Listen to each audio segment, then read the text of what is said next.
Yo no voy a hablar mucho igual, buenas noches. Mi nombre es Julia Ortiz, estoy acá en nombre de la editorial Criatura Editora, que tuvo el gusto de editar este libro de Liliana Villanueva, que está acá a mi izquierda, sobre María Stergilio. No voy a hablar de María Stergilio porque los que están acá la conocen mucho más que yo. Y la idea es que Claudio Invernizzi, que es el invitado a esta presentación, nos pueda hablar de ella. Lili, para los que no la conocen, es arquitecta, pero en realidad las vueltas de la vida devino periodista, escritora, entrevistadora. Se encontró casualmente con María Ester, ella les contará también, y de muchos años de conversación salió este libro en el que dicen está muy bien plasmada la voz de María Stergilio. Y como les decía, no voy a hablar mucho, simplemente quería presentarlos. Claudio Invernizzi es publicista muy reconocido, también escritor, pero no está acá en su rol de sus méritos propios, sino exactamente, está acá en el rol de familiar para hablar de María Ester desde ese otro lado. Así que, como les decía, muchas gracias por venir. Espero que el libro les guste, que encuentren ahí los que la conocieron a María Ester y que la descubran los que no la conocieron, que es algo que también nos han dicho que ha pasado mucho, que también es muy lindo. Muchas gracias por venir. Los dejo entonces con ellos, que les van a contar un poco de la gesta del libro Lili, de María Ester quizás Claudio, y ahí va. No sé quién quiere hablar primero. Yo. No, como dijo el Banana Pueyrredón en el Estadio Centenario, ¿sabés la historia? Sí. Hacía el telonero de Sting y terminó de tocar y dijo: no se vayan, que ahora viene Sting.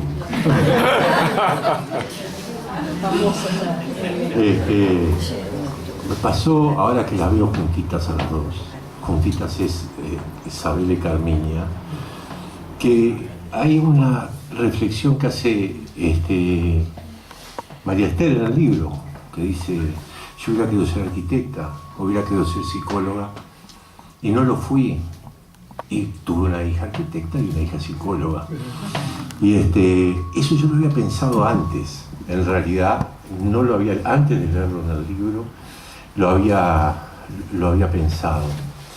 Este libro, estas cosas, la autora insiste en que esto no es ni una biografía ni una autobiografía. Ella dice que es habla del transgénero, ¿no? Que es una recreación de la realidad. Me gustó. Yo la había leído, después la volví a leer con esta advertencia, digamos, y encontré una cosa, la segunda vez, mucho más rica de lo que había sido la primera. Claro, acá todo es prometedor. Si dos mujeres se sientan a hablar durante 9 horas, ¿saben qué? No me mires mal, vos que estás ahí, por lo que voy a decir, porque esto rigurosamente, esto es ciencia. Las mujeres dicen que hay un gen instalado en la zona del aula que se llama FOXP2, posta.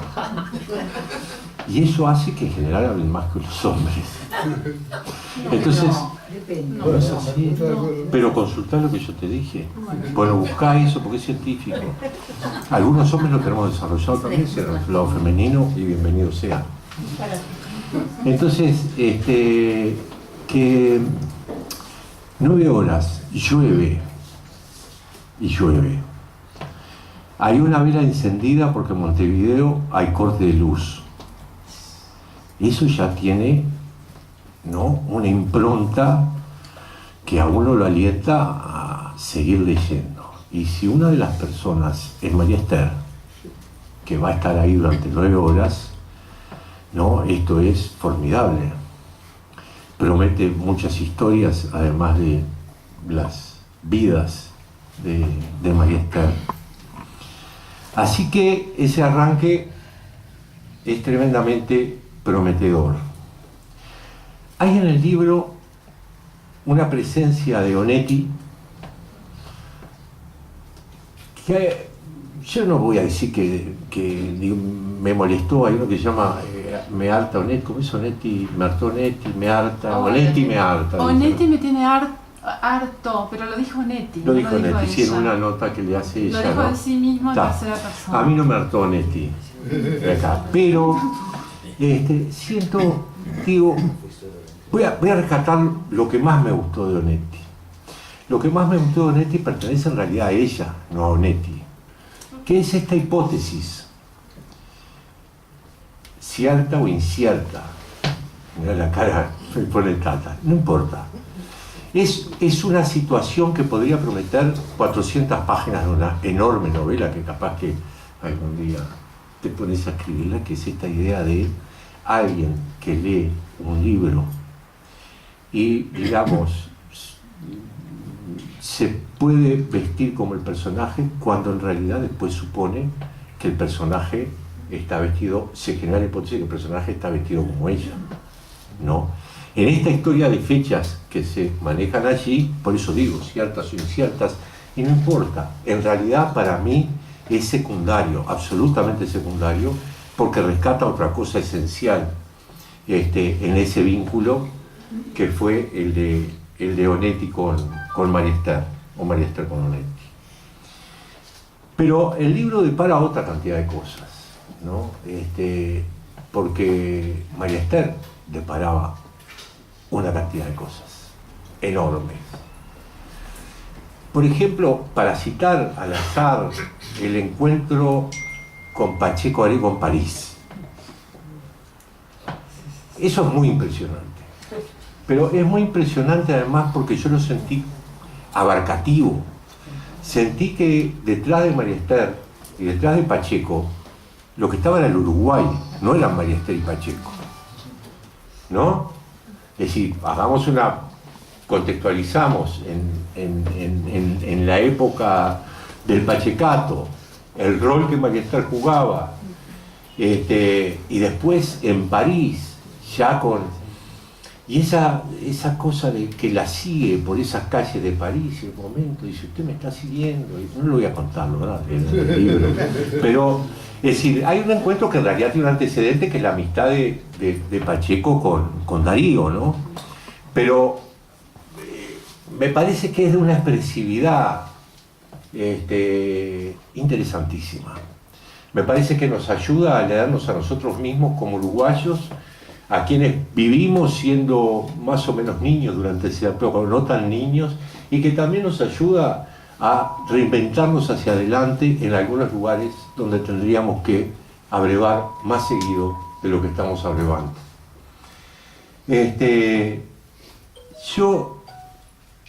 María Esther aparece todo el tiempo en el libro como una celebradora del trabajo, porque fue una gran trabajadora. Ella sirvió café, hizo ropa, hizo de arquitecta, de decoradora, ¿no? Es decir, no le quedó nada por hacer, o le quedaron cosas por hacer, quiero decir.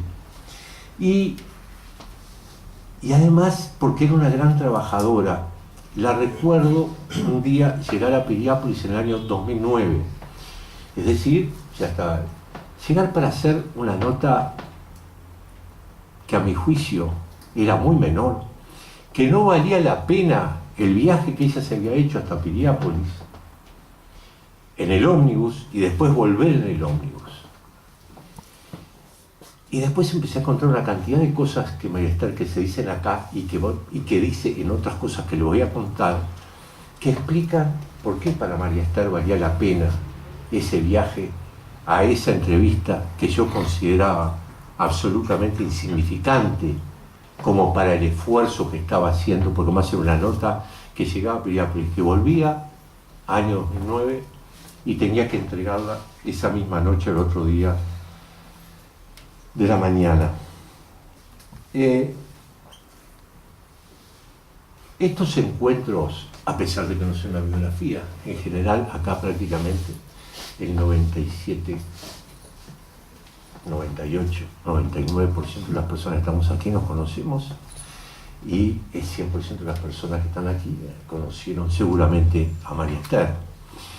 Entonces, estos lugares, más allá del libro y la presentación del libro, se transforma en una especie de ritual de la memoria, ¿no? Es decir, también es un lugar para recordar. Y yo me atrevo a salir un poquitito del libro, si tú me lo permitís. ¿Te permito lo que...? No me digas eso. No, bueno.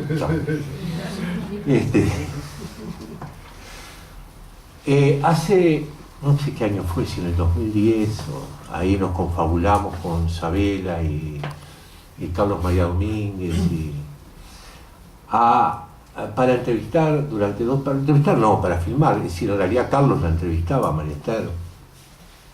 Y filmábamos con José Maciganda, que estaba allí.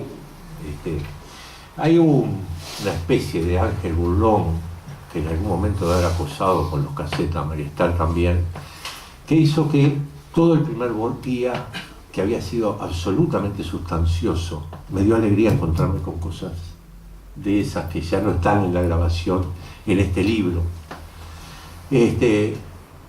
desapareciera, se borrara. Es decir, que fueron varias horas perdidas. Sin embargo, quedaron el segundo día, que si bien... Disculpa, yo perdí el segundo cuaderno. ¿Viste? Es ella. Sí. Me quedé con la infancia. Perdí el segundo cuaderno, no sé. Bueno, yo te paso lo que tengo ahí, capaz que podés complementar. Bueno, por eso, ¿viste? Hay como una cosa...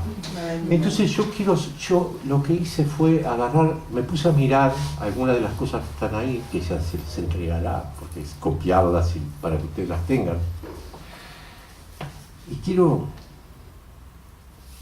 contarles cosas que tienen que ver con la humildad de María Esther, con la vanidad de María Esther y con esa consideración sobre el trabajo. En un momento ella dice: Guerrilla Tupamara, le preguntan, Guerrilla Tupamara ganó el premio Casa de las Américas. Sí. ¿Era buen libro?, le comentan. No sé si era buen libro, el título era fundamental. ¿No?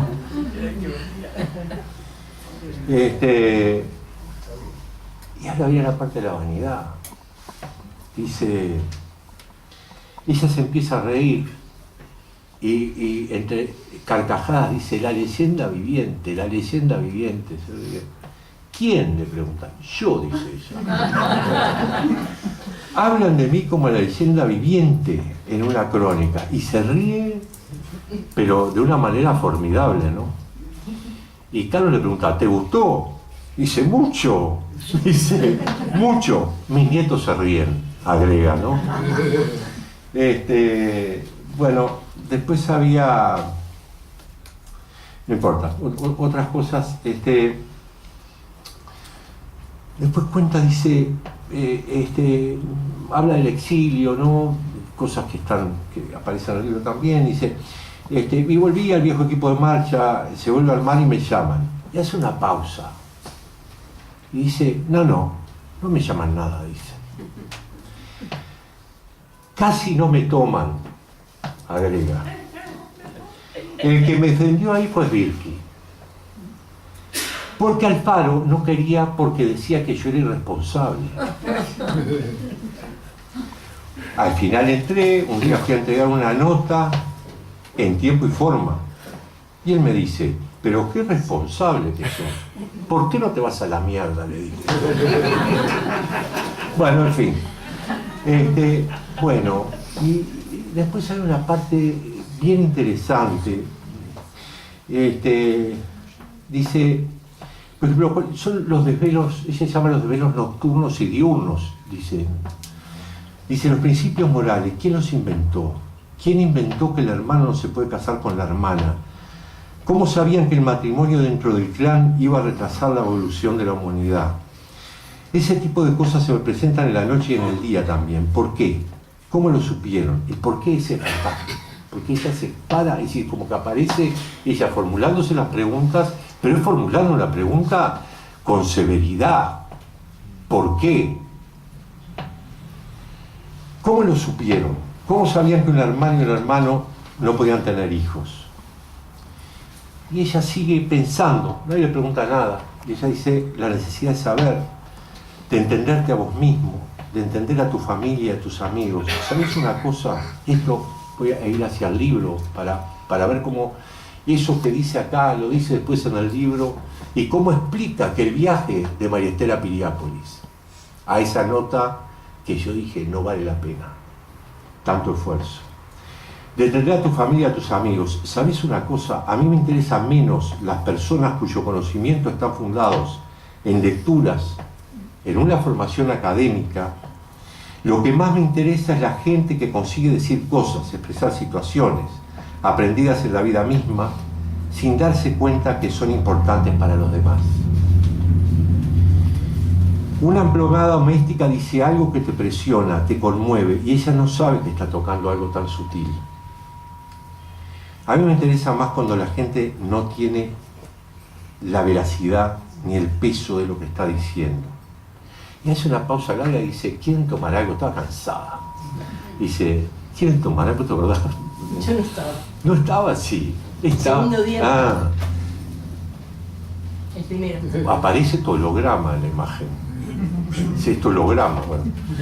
¿Quieren tomar algo? Y hace otra pausa porque quería salirse, ya como se había cansado de ese razonamiento. ¿Quieren tomar algo? No, nadie quería tomar nada. Y ella hace una pausa y dice, siempre encontré esas respuestas. Dice, por ejemplo, dice, en Brasil, ella no aclara en qué situación, pero no puede suponer. Pregunta, dice, ¿y cómo llegó? Le pregunta a alguien. En camiones. ¿Y quién los trajo? Le pregunta María Esther. Me trajeron los hijos de Dios, le contesta no. Y los hijos del diablo lo dejaron, le dice María Esther. Y el hombre le contesta, el diablo no tiene hijos, solo Dios tiene hijos. Y acá en el libro, esto es fantástico. Acá en el libro, ella insiste con eso. Dice, a la gente por lo general, a ver, estamos hablando, ya saben toda la gente que entrevistó, no lo voy a repasar, ¿no? Yo tengo presente que ella no me... Cuando le dije, ay, qué bueno, dije, María Esther, una entrevista que hizo a Prestes, que en realidad lo que me había cautivado había sido el cierre de la entrevista, porque ella le pregunta, Prestes tenía ya 90 y pico de años, estaba en Río, y ella dice, Prestes, ¿para usted qué es la felicidad? Y la respuesta del tipo es, haber querido que las cosas sucedan exactamente como sucedieron. Es perfecto, ¿no? Sobre todo para un tipo y para mí eso fue muy impresionante. Y ella no dio ni 5 de pelota, no le interesaba la entrevista, algo había salido mal, se ve, pero bueno, todos sabemos lo que entrevistó, a la gente que se entrevistó. Dice, a la gente por lo general le gusta que la entrevisten, pero a Netti no le gustaba. Hay tipos famosos que son entrevistados cada 5 días y es probable que eso a la corta o a la larga sea tremendamente fastidioso. Pero cuando tú ves a alguien hablar, una persona común, y te acercás y le haces preguntas, muy a menudo los haces hablar de cosas que nunca dicen. Y entonces esa gente habla con placer, como si se sorprendiera a sí mismo con lo que está diciendo. Que alguien escuche y los obliga a armar frases en su cabeza, a pensar en aquello que no se habían planteado, eso a todo el mundo le gusta, a no ser que seas un marciano. Y ella repite, hay una cosa que está acá que a mí me parece también ilustrativa, dice, al contrario de lo que pasa con los artistas, con el campesino no media la obra, el trato es directo, ¿no? Entonces, ella que persevera en eso, termina de explicar en estas cosas por qué a la persona que ella había ido a entrevistar era importante, ¿no? para mí no era importante, no era famosa, no era nada, era una persona que ella, bueno, sentía que tenía que entrevistar. Yo termino el día, si te dejo hablar aquí. Te estoy ocupando mucho espacio. No. Yo quiero hacerles escuchar algo. Lo hago escuchar, en realidad es casi una intimidad, porque vamos a ver una María Esther salvaje, absolutamente salvaje, una luchadora de ring, pero lo hago escuchar porque ella lo contó en la entrevista, entonces siento que no estoy violando ninguna intimidad. A ver si se puede escuchar. Íbamos caminando y Darío, como era habitual, iba atrás con una amiga mía agarrándole los brazos, y yo me daba cuenta que me hacía la boba, hasta que me dio un ataque de furia y me di vuelta y la agarré a mi amiga y empecé a pelear a trompazos como si fuéramos mujeres debajo, y me metí la cara en la arena. Y don Iván Caini, que ni me había mirado, a lo que vio esa pasión furiosa, se interesó por mí. Nunca me había mirado, no sabía si era baja, alta, rubia, morocha. Y decía, ah, María, cómo vos sos brava. Cómo vos sos tan brava. Bueno, lo quería dejar con la voz de María Esther.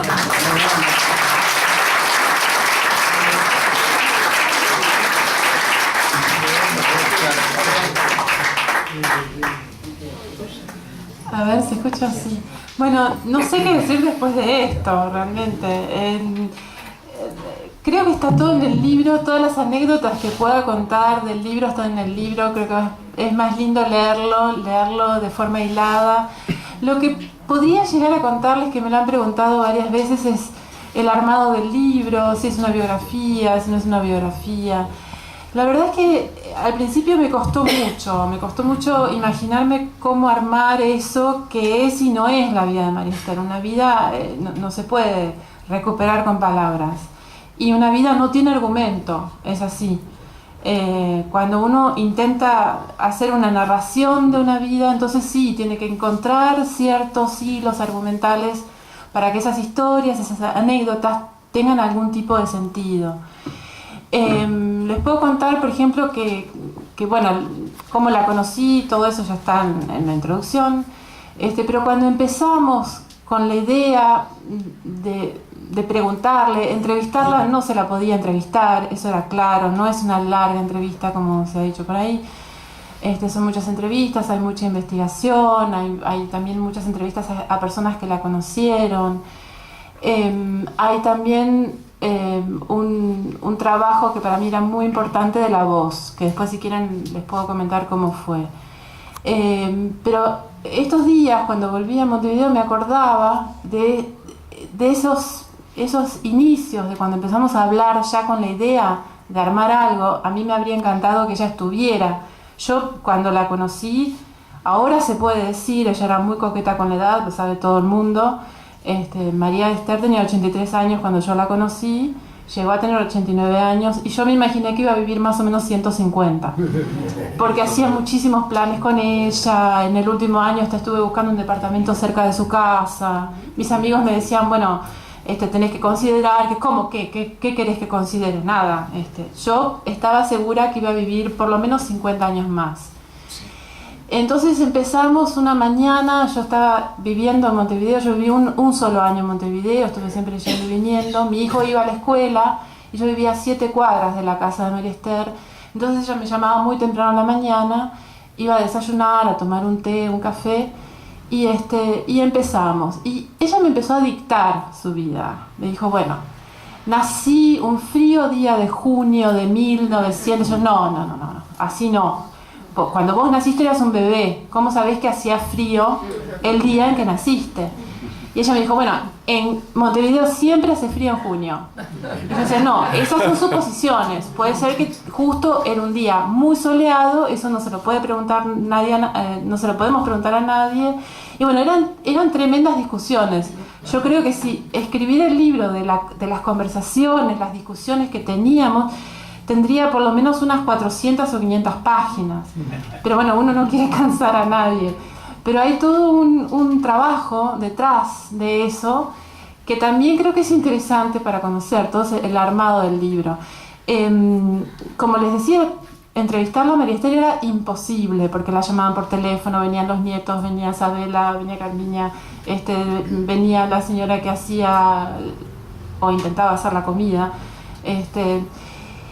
Y después yo trabajé la forma de entrevista que no funcionó. Después estaba esa historia con Onetti, que yo creo que Onetti, si bien tiene un rol acá, no es fundamental para el libro. Yo creo que simplemente es una anécdota que le da más condimento al libro, pero la vida de María Esther era suficientemente interesante y fuerte y larga y rica como para no limitarla únicamente a esa relación que para mí tenía mucho sentido. Mejor creo que tenía mucho sentido en relación a esa historia que ella siempre contaba y repetía con cómo había leído El Pozo. Había que verla contar cómo ella fue al encuentro de Onetti con un vestido blanco cuando tenía 16 años, que eso es muy importante, la edad. Y cómo ella lo contaba. Ella decía, yo era flaquísima, era muy joven, era más bajita que ahora, y tenía un vestido blanco que se me pegaba todo al cuerpo, hacía así. No, eso era muy, muy de ella, que es muy difícil de describir, sobre todo cuando es ella la que está hablando. O sea, si yo hablara desde una tercera persona, contaría eso, contaría cómo ella actuaba todo lo que ella decía. Pero bueno, eso es otro libro. El tema de Onetti para mí me creó una especie de posibilidad de armar una especie de trama novelesca por las historias que ella contó, que eran maravillosas, que eran muy lindas y muy tiernas, más allá que no creo que era muy importante, no es importante ahora. Y tampoco funcionó. O sea, no se puede novelar una vida. A mí no me gustan las vidas noveladas. Y bueno, lo dejé ese material. Después pasaron muchos años, pasaron unos 5 años más o menos, y yo estaba en Berlín y estaba trabajando monólogos de personajes para otro libro, y de repente surgió la voz de María Esther.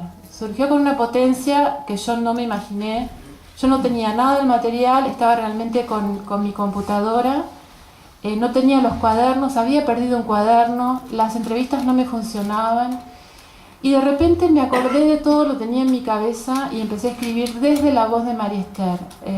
Conté lo que ella me había contado de la infancia, más o menos lo que me acordaba.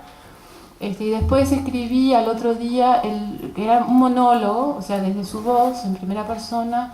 Y después conté la historia del final, que es cuando ella me invita a su casa a cenar, porque había invitado a un pintor uruguayo que vivía en París hacía muchísimos años. En realidad le había invitado a Guzzi, que está por acá, y Guzzi se rompió una pierna, entonces me invitó a mí para reemplazar a Guzzi.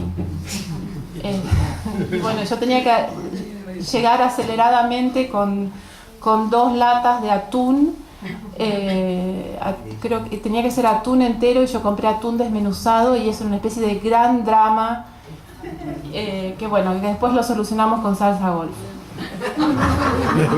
Entonces yo tenía estos 2 monólogos de ella que yo realmente no sabía por qué surgieron, pero surgieron, los tenía ahí, los mandé a mi editor en Buenos Aires, que además era mi tallerista, yo estaba haciendo taller con él porque estaba trabajando estos monólogos, y cuando volví a Buenos Aires él me dijo con la seriedad de los editores, aquí hay un libro. Así, pero bueno, yo tenía el principio y el final y me faltaba todo lo del medio. Así que me tomé 3 meses, lo investigué, trabajé. Y esas entrevistas, a pesar de que había perdido bastante material, después en Montevideo conseguí material y bueno, se fue armando, y de ahí viene la decisión de hablar, no por ella, pero sino desde ella, desde su voz.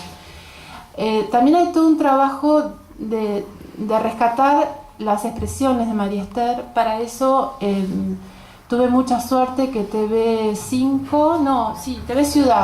Ciudad me mandara 5 entrevistas filmadas que no eran públicas, ahora ya están en la red, pero en ese momento no eran públicas, me las mandaron a Buenos Aires y yo estuve 2 semanas copiando a mano cada palabra que ella decía, haciendo listas de su forma de hablar, de sus repeticiones, de sus mezclas de tú con el vos, con el voceo, y todo eso lo fui más o menos armando en ese, no quiero llamarlo discurso, pero en esa charla de una voz para que esa voz tuviera un poco de vida, ¿no? Bueno, y después había otra cosa más que para mí era importante en el armado del libro, y era que esa voz no hablara desde el vacío, y por eso era importante armar un escenario que era, bueno, la cocina de su casa, en un día de lluvia, en un apagón histórico, que todo eso fue real, solo que el libro, el resultado es algo armado, digamos, ¿no? ¿Cómo se arma una entrevista también, no? Bueno, eso quería contar. Y si tienen preguntas, a mí me encantaría que hablaran los que tienen anécdotas de María Esther, que va a ser mucho más interesante que yo esté hablando aquí de géneros. Pero el que quiera preguntar algo, estamos bien con el tiempo.